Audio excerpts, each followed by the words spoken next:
بسم اللہ الرحمن الرحیم یا ایہا الذین آمنوا اتقوا اللہ ولتنظر نفس ما قدمت لغد واتقوا اللہ ان اللہ خبیر بما تعملون۔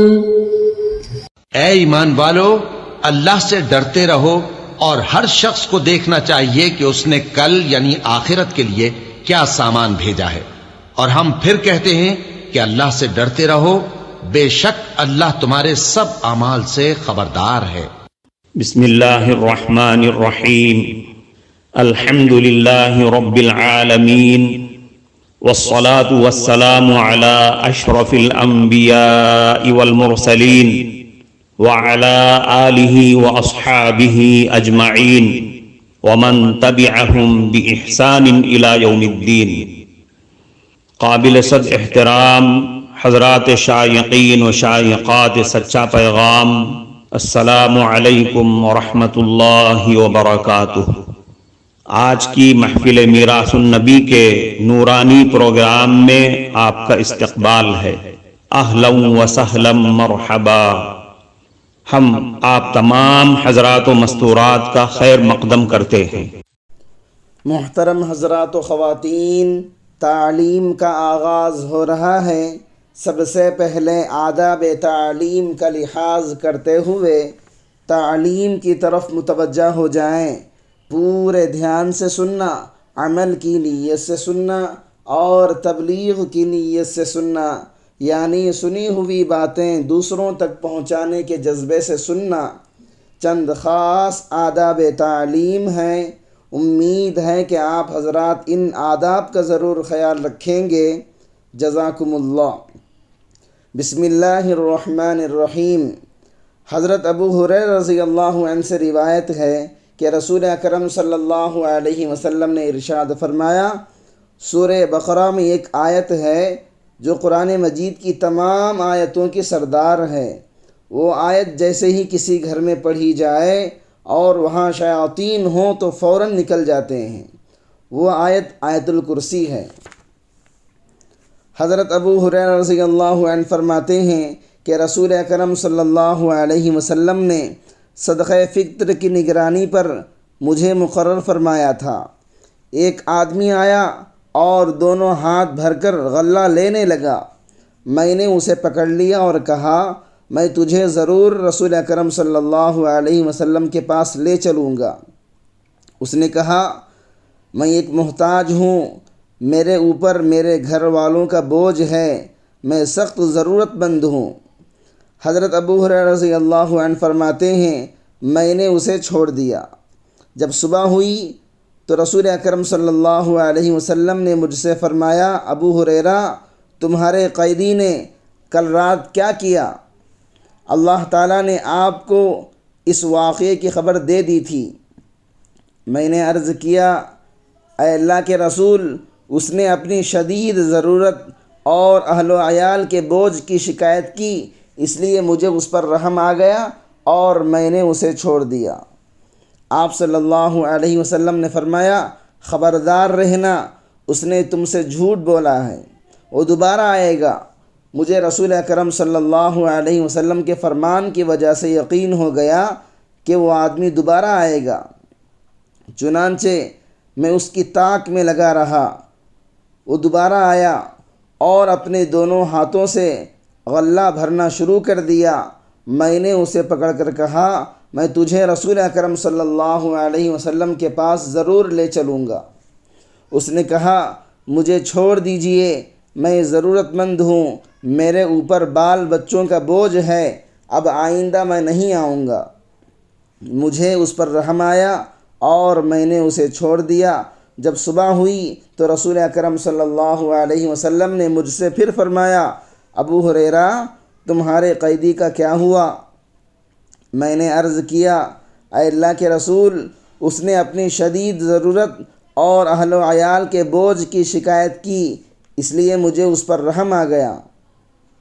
اور میں نے اس کو چھوڑ دیا۔ آپ صلی اللہ علیہ وسلم نے ارشاد فرمایا، ہوشیار رہنا، اس نے جھوٹ بولا ہے، وہ پھر آئے گا۔ چنانچہ میں پھر اس کی تاک میں لگا رہا، وہ تیسری بار آیا اور دونوں ہاتھوں سے غلہ بھرنے لگا۔ میں نے اسے پکڑ کر کہا، میں تجھے ضرور رسول اکرم صلی اللہ علیہ وسلم کے پاس لے جاؤں گا، یہ تیسرا اور آخری موقع ہے۔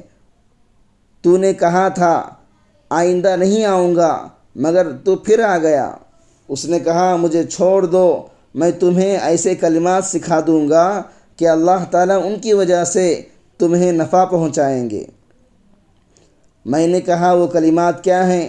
اس نے کہا، جب تم اپنے بستر پر لیٹنے لگو تو آیت الکرسی پڑھ لیا کرو، تمہارے لیے اللہ تعالیٰ کی طرف سے ایک حفاظت کرنے والا فرشتہ مقرر رہے گا، اور صبح تک کوئی شیطان تمہارے قریب نہیں آئے گا۔ صبح کو رسول اکرم صلی اللہ علیہ وسلم نے مجھ سے فرمایا، تمہارے قیدی کا کیا ہوا؟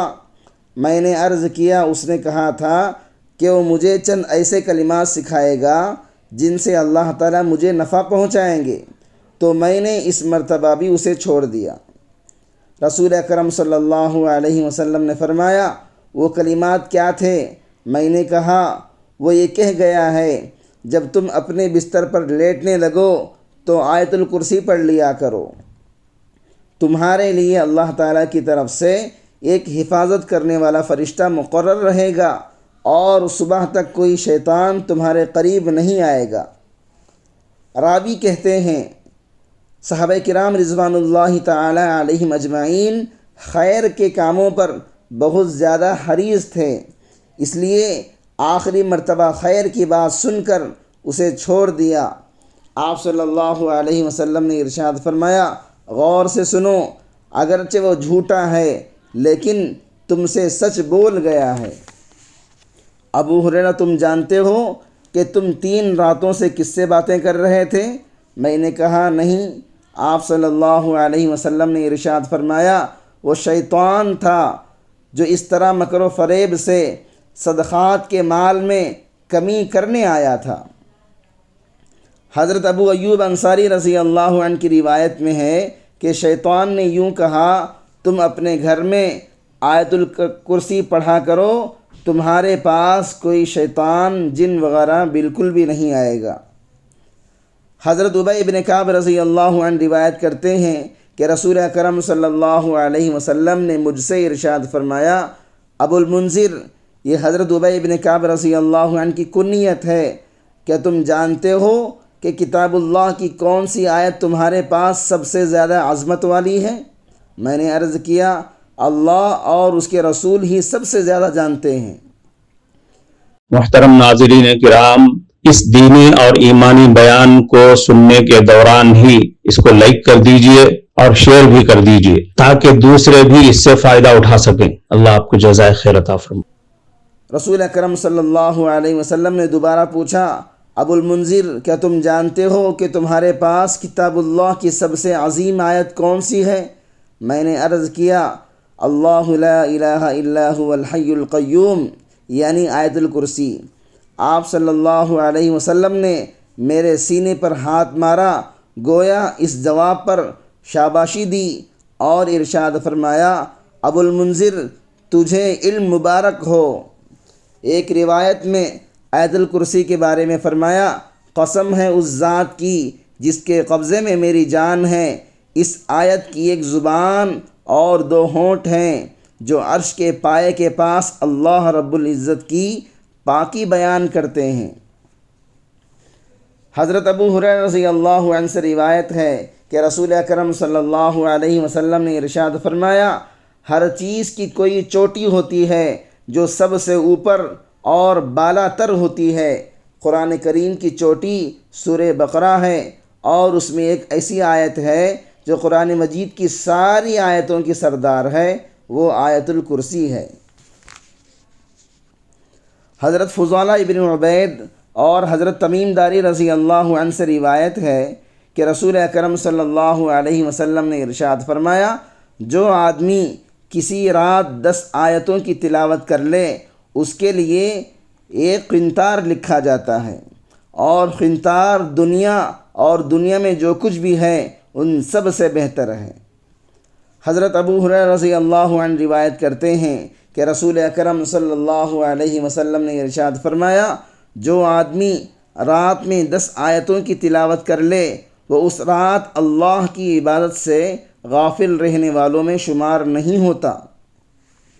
حضرت ابو ہریرہ رضی اللہ عنہ روایت کرتے ہیں کہ رسول اکرم صلی اللہ علیہ وسلم نے ارشاد فرمایا، جو آدمی رات میں 100 آیات کی تلاوت کرے وہ اس رات عبادت گزاروں میں شمار کیا جائے گا۔ حضرت ابو موسیٰ رضی اللہ عنہ سے روایت ہے کہ رسول اکرم صلی اللہ علیہ وسلم نے ارشاد فرمایا، میں اشعر قوم کے رفقائے سفر کے قرآن کریم پڑھنے کی آواز کو پہچان لیتا ہوں جب کہ وہ اپنے کاموں سے واپس آ کر رات کو اپنی قیام گاہوں میں قرآن مجید پڑھتے ہیں، اور رات کو ان کے قرآن مجید پڑھنے کی آواز سے ان کے قیام گاہوں کو بھی پہچان لیتا ہوں، اگرچہ دن میں نے انہیں ان کی قیام گاہوں پر اترتے ہوئے نہ دیکھا ہو۔ سارے مجلس کی دعا پڑھ لیجئے۔ سبحانک اللہم و بحمدک، اشہد ان لا الہ الا انت، استغفرک و اتوب الیک۔ معزز شائقین و شائقات سچا پیغام، آپ کو اندازہ لگ گیا ہوگا کہ یہ مضمون کتنا اہم ہے اور کس قدر فائدہ مند ہے۔ کم سے کم درجے میں سوشل میڈیا کے ذریعے سے بھی ہم اس کو زیادہ سے زیادہ شیئر کریں گے تو دعوت کے فریضے کی کوششوں میں ہم بھی اپنا کچھ حصہ ڈالنے والے بن سکتے ہیں۔ لہٰذا زیادہ سے زیادہ اس کو عام کریں تاکہ پوری دنیا کے ہندوؤں کی غلط فہمی دور ہو جائے اور انہیں یہ زمینی حقیقت معلوم ہو جائے، اور وہ اپنے اصل مذہبی لیڈر پیغمبر آخر الزماں حضرت محمد الرسول اللہ صلی اللہ علیہ وسلم کو ماننے پر مجبور ہو جائیں، اور کلمہ پڑھ کر آپ کے ساتھ ساتھ وہ بھی جنت میں جانے والے بن جائیں۔